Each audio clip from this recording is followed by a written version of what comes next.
A high-value woman never shrinks herself to be chosen. This isn't about arrogance or emotional distance. It's about self-respect grounded in psychological maturity.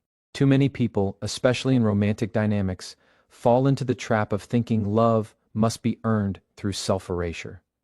They start editing their personality, softening their boundaries, lowering their standards, and silencing their needs just to keep someone interested.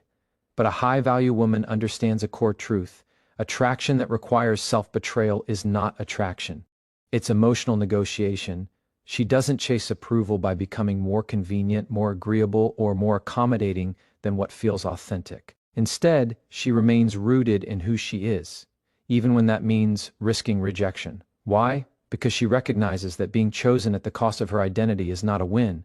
It's a quiet loss of power. And power, in this sense, doesn't mean control over others. It means control over herself, her time, her energy, her values. Psychologically speaking, shrinking yourself creates a dangerous internal conflict. When your outward behavior no longer reflects your true self, your mind starts to fracture.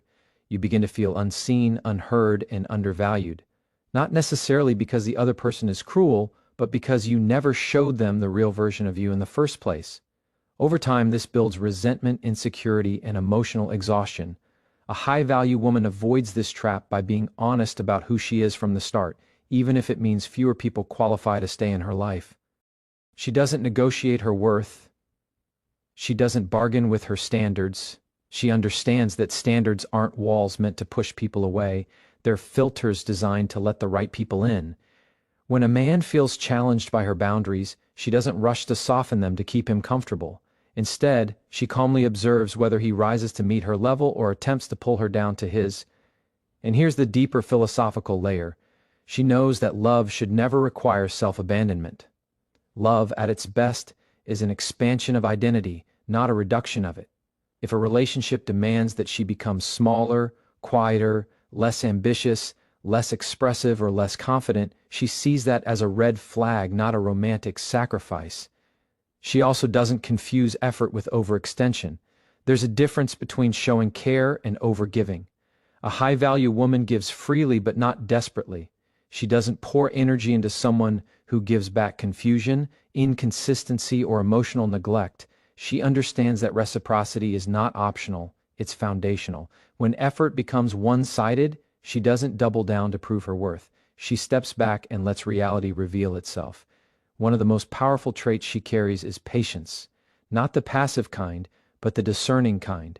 She doesn't rush to prove her value. She doesn't feel the need to impress, overperform, or compete for attention. She trusts that the right man will recognize her depth without her needing to perform emotional acrobatics.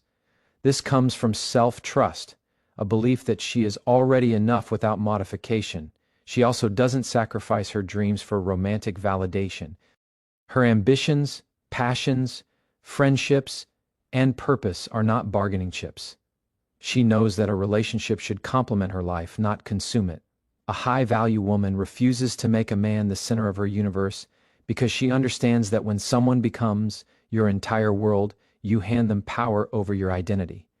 And when that power is misused or simply withdrawn, the emotional fallout can be devastating. Instead, she builds a full life, not as a strategy, but as a principle. Her fulfillment doesn't hinge on whether someone texts back fast enough or commits soon enough. She creates meaning independent of external approval. This emotional independence makes her more attractive, not less, because confidence rooted in self-sufficiency is magnetic. She also doesn't argue her worth. If someone fails to see her value, she doesn't chase their validation or try to convince them. She understands a psychological law. The more you beg someone to recognize your worth, the more you reinforce the belief that you lack it. So instead of arguing, she observes. Instead of pleading, she decides. Instead of proving, she walks away. And this is where real power lives, in the willingness to leave situations that require self-compromise. Many people stay in relationships not because they're loved, but because they're afraid to be alone. A high-value woman does not fear solitude more than self-disrespect. She'd rather walk alone with dignity than stay accompanied by emotional neglect. She doesn't pretend to be low maintenance when she's not. She doesn't mute her voice to avoid conflict. She doesn't hide her intelligence to appear less intimidating. She doesn't play small to make someone else feel big. Instead, she stands fully in her presence, calm, composed, and unapologetic. From a psychological perspective, this behavior signals secure attachment. She is not driven by fear of abandonment or obsessive need for approval. She is driven by self-respect, clarity, and long-term emotional stability. She doesn't make impulsive decisions out of loneliness. She chooses relationships based on alignment, not anxiety. She also understands that the right man doesn't want a diminished version of her. A healthy, emotionally mature partner doesn't want someone who shrinks. He wants someone who challenges him, inspires him, and stands beside him as an equal. So she doesn't try to make herself easier to handle. She focuses on being real, not convenient. And perhaps most importantly, she never forgets that being high value starts internally. It's not about how many people want her. It's about how deeply she honors herself. Her worth isn't determined by male attention. It's determined by her character, discipline, boundaries, and integrity.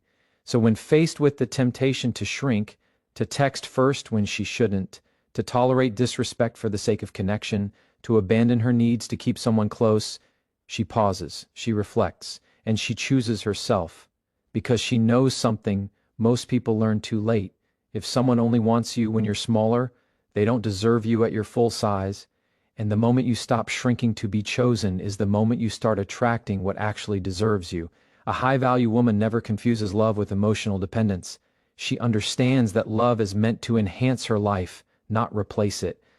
Too many people enter relationships looking for someone to complete them, validate them, or rescue them from loneliness. But a high-value woman approaches love from a different psychological foundation. She is already whole before the relationship begins. She does not make a man the center of her emotional universe, not because she doesn't care, but because she knows that placing someone at the center of your identity creates an unhealthy power imbalance. When your happiness, confidence, or sense of purpose depends on another person's attention or approval, you unconsciously surrender control over your emotional stability. And once that happens, love can quickly turn into anxiety, fear, and self-doubt. Emotionally dependent love often feels intense, dramatic, and passionate, but beneath the surface, it is rooted in insecurity. It creates patterns like overthinking, people-pleasing, jealousy, fear of abandonment, and the constant need for reassurance. A high-value woman recognizes these patterns as warning signs, not romantic proof of devotion. She understands that love built on fear is not love. It's attachment mixed with insecurity. Psychologically, she knows that dependency weakens both partners. When one person becomes the emotional lifeline of the other, the relationship shifts from partnership to caretaking.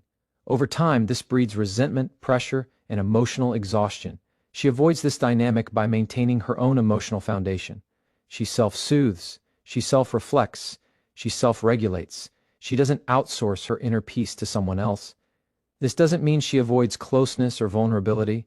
On the contrary, she allows deep connection, but she never loses herself in it.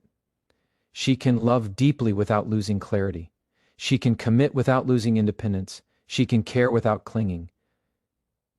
She also understands the philosophical difference between attachment and devotion. Attachment says, I need you to feel okay. Devotion says, I choose you because I am already okay. One comes from fear, the other comes from strength. A high-value woman chooses love from abundance, not from emotional hunger. She doesn't tolerate emotional manipulation disguised as romance. If a man uses guilt, control, inconsistency, or withdrawal to keep her emotionally dependent, she recognizes it immediately. She knows that real love does not require emotional sacrifice, walking on eggshells, or constantly proving loyalty. She does not stay in relationships where her peace is repeatedly disrupted. One of her strongest traits is emotional self-sufficiency. She enjoys companionship, but she does not fear solitude. She values love, but she does not cling to it at the cost of her dignity. If a relationship becomes unstable, unhealthy, or disrespectful, she does not panic. She evaluates. She does not beg. She decides. She does not chase. She chooses. And this ability to walk away is not coldness. It's emotional discipline. It comes from knowing that love should never require self-abandonment.